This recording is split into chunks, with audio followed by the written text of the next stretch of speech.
Welcome to the Food Science Snob.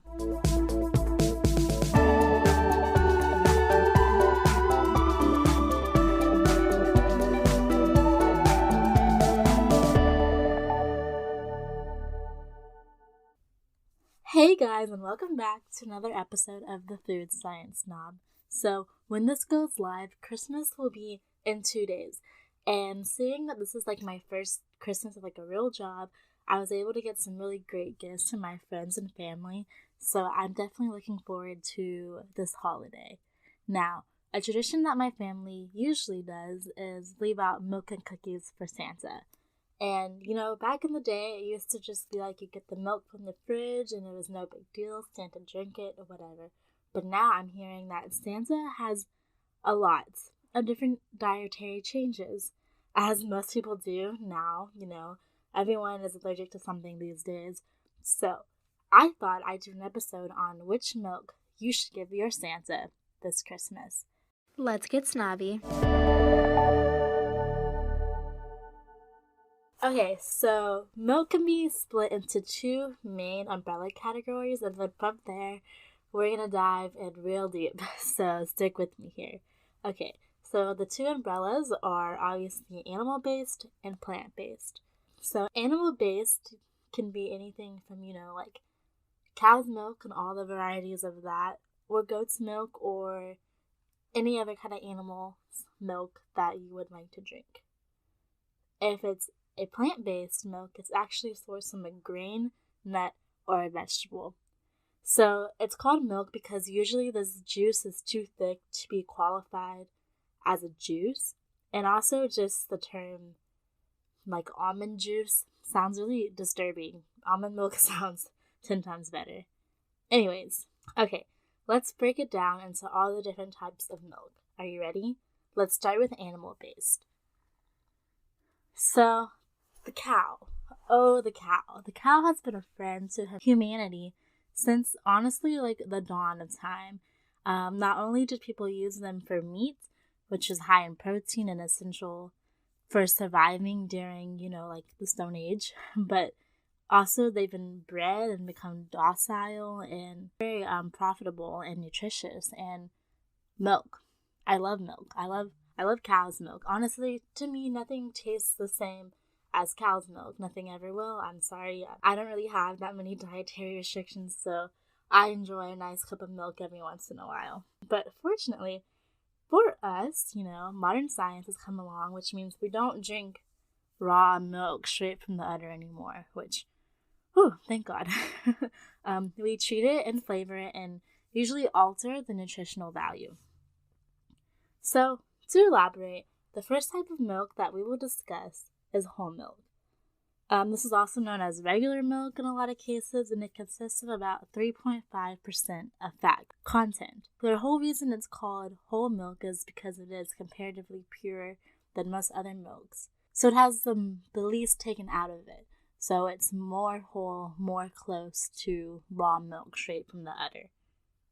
Whole milk is very, very thick, which is the main reason that I don't use it, except for like in baking cakes and stuff. Then it's amazing, but just like the mouthfeel of how thick it is on my tongue, something about it disturbs me as a kid growing up drinking 2%. So it's very thick, very creamy and rich, and it goes great with like oatmeal and baking and things of that nature, or drinking if you like thick milk. I mean, I'm not gonna judge. Moving on to my personal favorite, 2% milk. So this milk is often referred to as reduced fat milk, which basically refers to the fact that the fat is actually 2% of the total weight of the milk. And it's definitely not as thick as whole milk, obviously. It has like a mild flavor. It's not too strong, it's just, I mean, if you milk is just like a nice palate cleanser for a lot of things. Especially 2% because it has that low fat content. So 2% milk usually has an excellent source of calcium, vitamin D, and other nutrients. But 2% milk goes through a very, very important fat removal process in which the excess fat is removed from the milk to make it not the same as whole milk, obviously. So usually people tend to use this milk in like teas and coffee because it has a very smooth texture and that rich milk-like taste without being overpowering. Moving on to low-fat milk, which, yes, is different than reduced fat or 2% milk. So, 2% milk has a 2% fat range. Low-fat milk has a 1% fat range. Due to this less fat range, this milk is good for people who are watching their weight. This milk has less saturated fat, which helps lower cholesterol levels, so that's the appeal for it.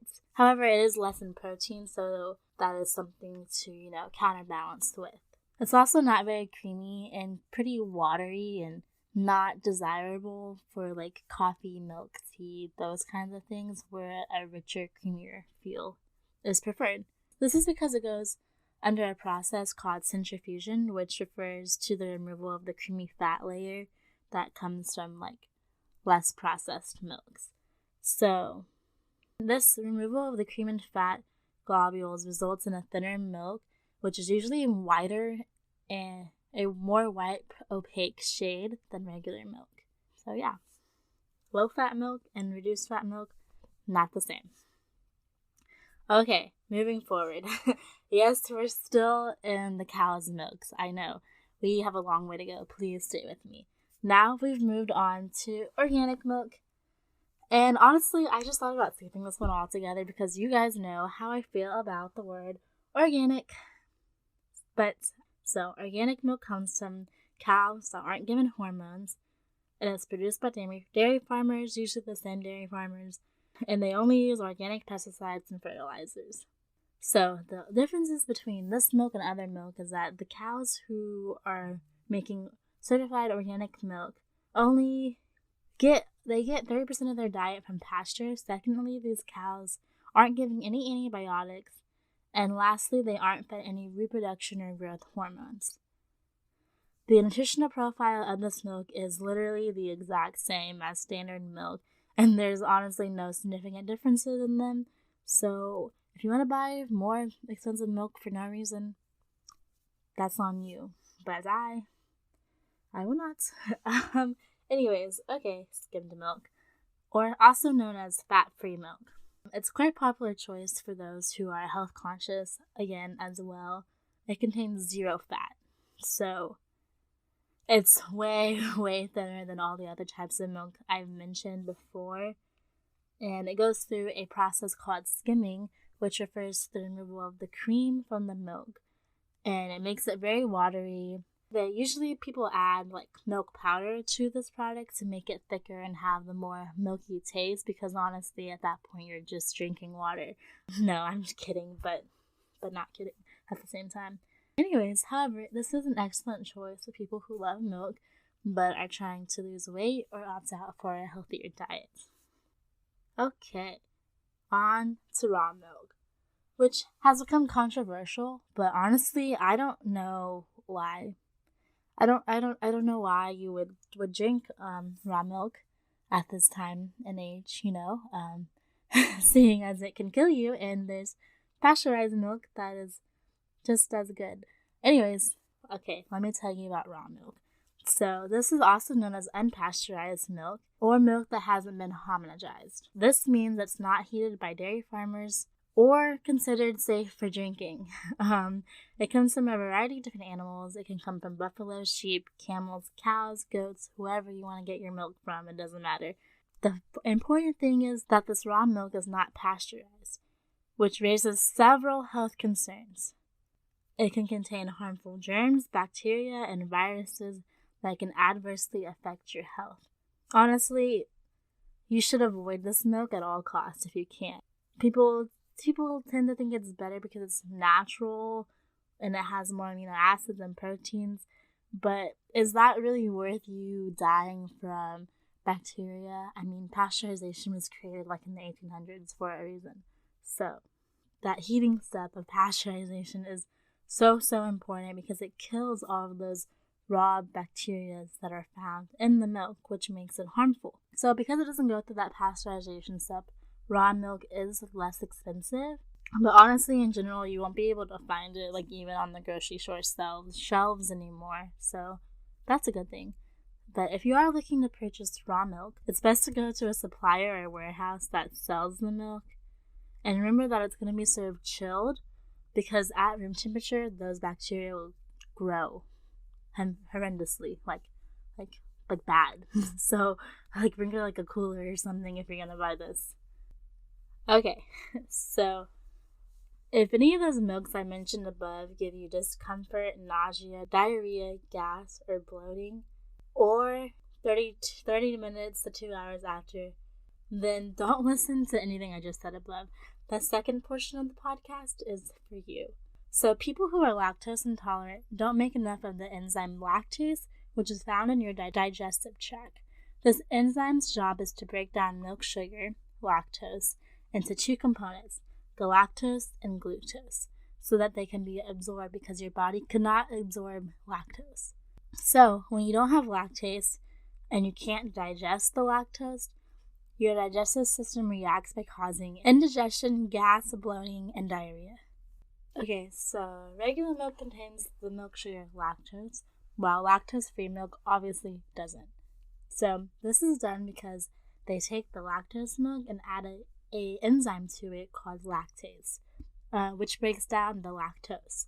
So it's to create a milk that you can drink without experiencing gastronomical symptoms. Okay, so with that being said, lactose-free milk tastes sweeter than regular milk because of this. Because when you drink regular milk, your body is going to break down that lactose into the two sugars naturally.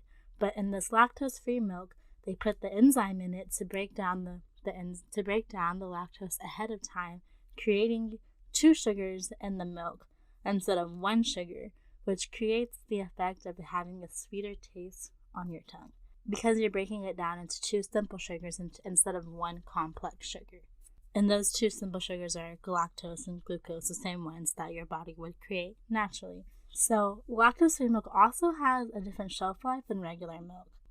It lasts longer. But besides those two main differences, lactose-free milk has a similar nutrient profile to regular cow's milk. So it has the same vitamins, minerals, calcium, and protein. Okay, so now that we've kind of broken down what lactose-free milk is, let's dive into all the different kinds of lactose-free milk that exist. So you may have heard of A2 milk or A1 milk. This is based off the beta-carotene format found in the milk. So A1 beta-casein milk is bred from cows that originated in Northern Europe, and these are the breeds known as Holsteins, Friesens, Ayrshire, and British Shorthorns. A2 beta-casein milk is milk that is high in A2 beta-casein and is found in cows originated from the Channel Islands in southern France. Some studies suggest that A beta-casein may be more harmful than A2 beta-casein milk. Thus, there is some public and both scientific debate over these two types of milk. However, all these studies are very observational. Nothing has been proven to be for sure yet. A few studies suggest that this A beta-casein milk may be linked to diabetes, heart disease, autism, and other serious health defects, but honestly, there is not enough research that has been done yet. So, the amount of lactose in both of these milks is the same unless you're drinking a lactose-free version, but people have noted that A2 milk can cause you to feel more bloated than A1 milk.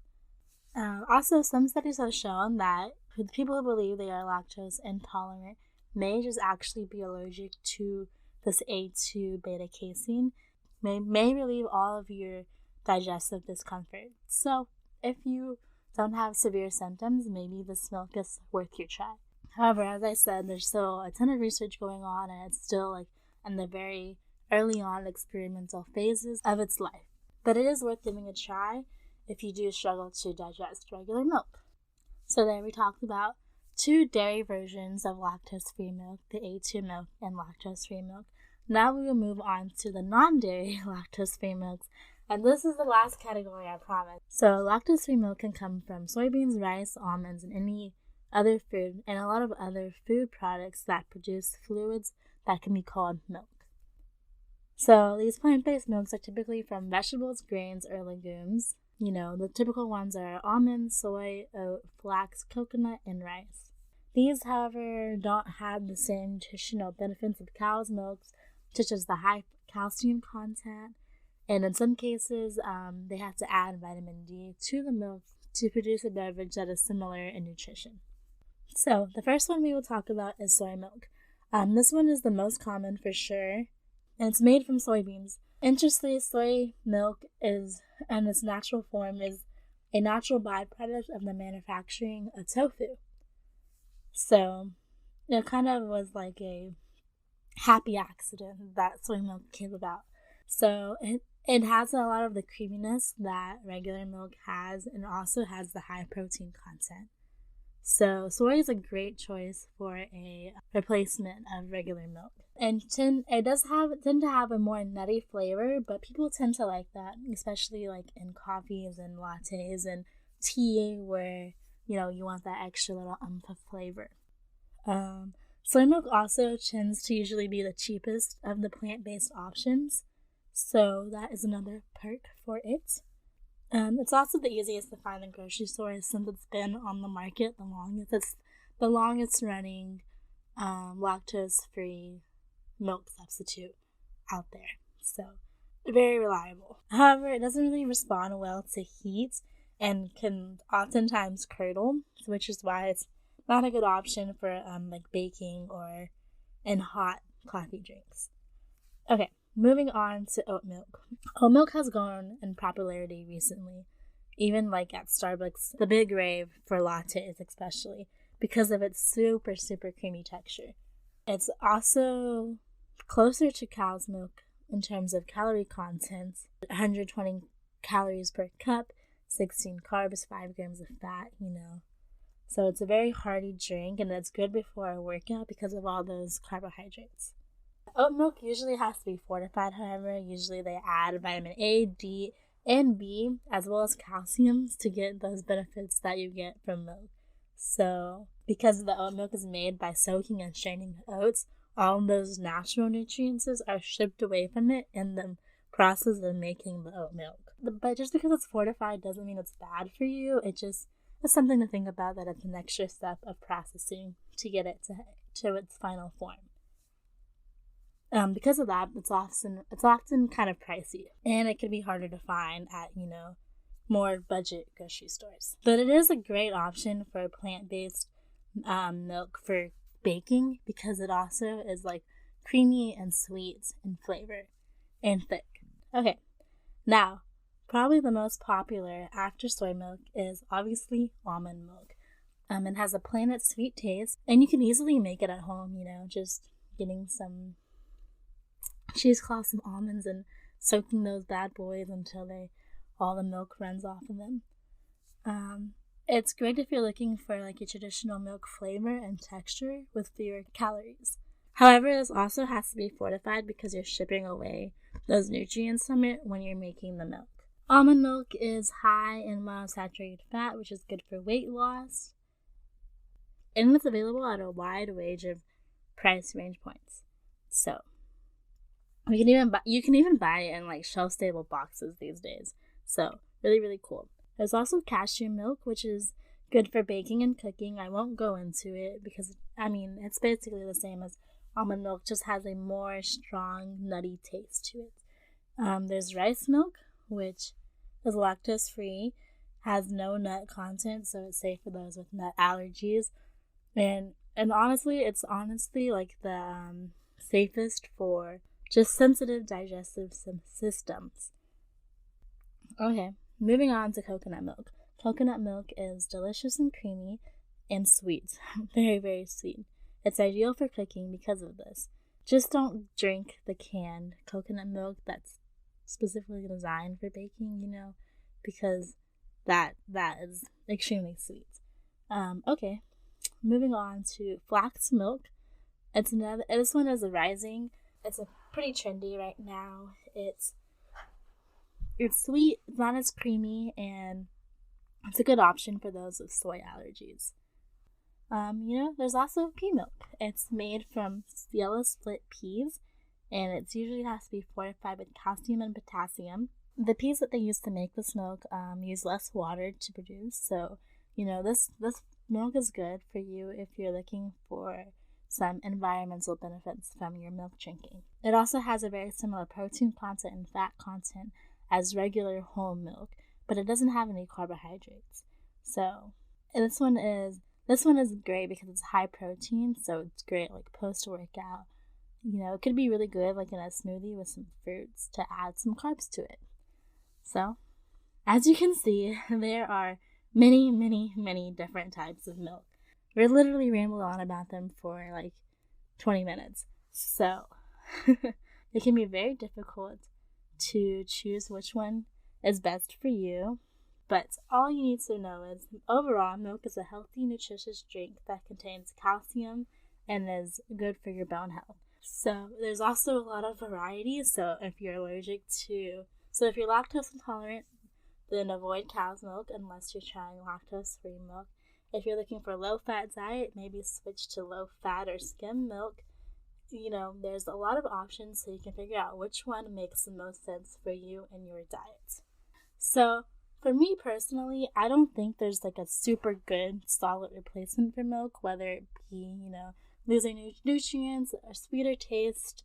I am fortunate enough to where I don't have to worry about some of those common concerns, so I can choose to partake in any milk of my choosing, and my choosing is 2% milk, and I know the Santa at my house is also going to want to choose 2% milk. Consider this myth slayed. So that's what I will be serving my Santa with his cookies this year. What will you be serving yours? Thanks for listening. I'll talk to you guys later. Bye!